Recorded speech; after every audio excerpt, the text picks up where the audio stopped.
السلام عليكم ورحمة الله وبركاته حبيب قلبي. بصوا كام سؤال ايه في السريع كده، مهمين جدا. تركز فيهم. في سؤال الرايت ده، rewrite the following sentences، يعني قاعد كتابة الجمل الآتية. طبعا كل طلاب الثانوية العامة السنة دي شايلين بص هم السؤال ده على كتافهم. ان شاء الله بكتر الحل وبكتر التدريب وبكتر تركيزك معايا واهتمامك ان شاء الله السؤال ده هندوبه خالص. قاعد كتابة الجمل التالية مستخدما الكلمة أو الكلمات ما بين الأقواس علشان تدي نفس المعنى. أهم حاجة علشان تدي نفس المعنى. مثلا بص السؤال الأولاني بيقول لك it was my habit to sleep early. طيب تعال نفهم الجملة كده.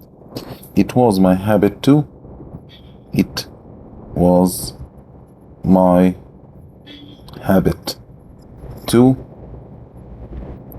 والمصدر infinitive دي معناها دي كانت عادتي، يعني كانت عادتي ان انام بدري.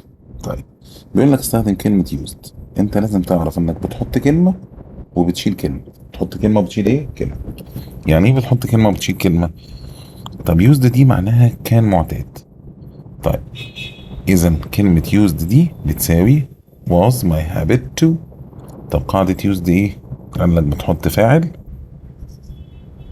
زائد used وused بيجي بعدها to والانفينيتيف اللي هو المصدر. طيب ماشي، تعال نشوف مين الفاعل. هي بيقول لك my habit عادتي، يبقى مين اللي كان معتاد؟ انا. تاني بيقول لك عادتي ان انام بدري. طب بيقول لك استخدم كلمة اعتدت. مين اللي اعتدت؟ انا ولا هو ولا هي؟ انا. فنقوم بادئين بسم الله الرحمن الرحيم كاتبين هنا اي. طب اي ده الفاعل، حط بعدها used to. تمام. طب بعد used to بنحط المصدر. المصدر من sleep early، يبقى I used to sleep early. كنت متعود انام بدري. هي ادت نفس المعنى وغيرنا الايه القاعدة. طب السؤال التاني برضو كاتب لك كلمة used to، بيقول لك بعد اذنك عايزين نستخدم كلمة امس. ده امس دي لك بقى هو هنا used to، وعايز استخدم كلمة no longer. طيب احنا لسه قايلين يعني ايه used to؟ قايلين used to يعني اعتادا. طيب وقايلين يعني ايه no longer؟ no longer معناها باللغة العربية كده لم يعد. لم ايه يعد. طب الجملة بتقول لك هو كان متعود يتفرج على التلفزيون بالليل، يبقى هو لم يعد يشاهد التلفزيون بالليل. طيب نو لونجر دي قاعدتها ايه؟ لازم تكتب قاعدتها كده ورايا. فاعل زائد نو لونجر زائد يا فعل في المصدر يا مصدر اخره اس، فعل في المصدر مع اي والجمع، وفعل اخره اس مع هي وشي وات والمفرد.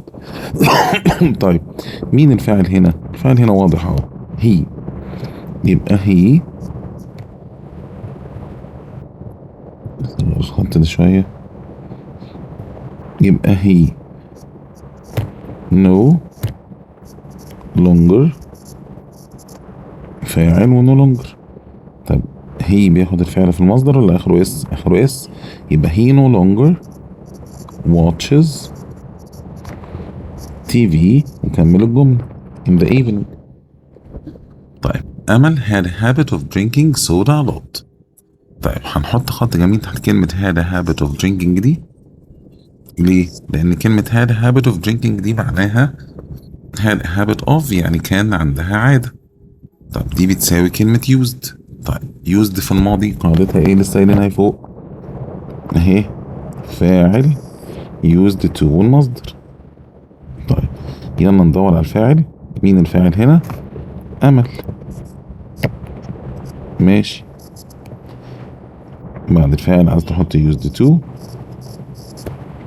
حط هنا used to. طب بعد used to عايز ايه بقى؟ عايز infinitive مصدر بدون اي اضافات. طب هل drinking بدون اي اضافات ولا عليها ing؟ الله يفتح عليك. يبقى drink soda a lot. طب اللي بعده we used to fly kites when we were young.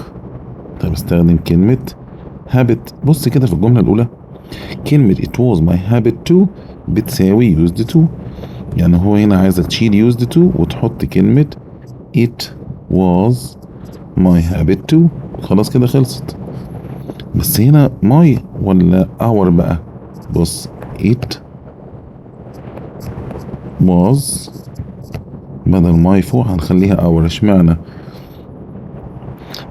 we دي لما تبقى ضمير ملكية تبقى our، ف it was our habit to fly. كمل الجملة الأخيرها kites when we were young. طيب in the past في الماضي people used horses to travel to other countries. استخدم where. طيب بيقول لك في الماضي الناس كانوا متعودين يستخدموا الحصنة عشان يسافروا بيها.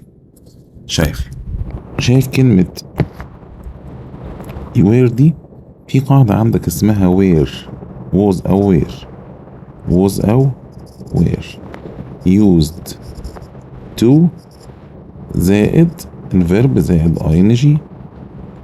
اكتبها was أو where used to ing. يعني used to بتساوي، اكتب عندك used to بتساوي was أو where used to ing. طيب يبقى بسم الله الرحمن الرحيم امسح بقى القاعدة، امسح بس القاعدة دي كده. ايوه نكتب بقى الجملة يبقى people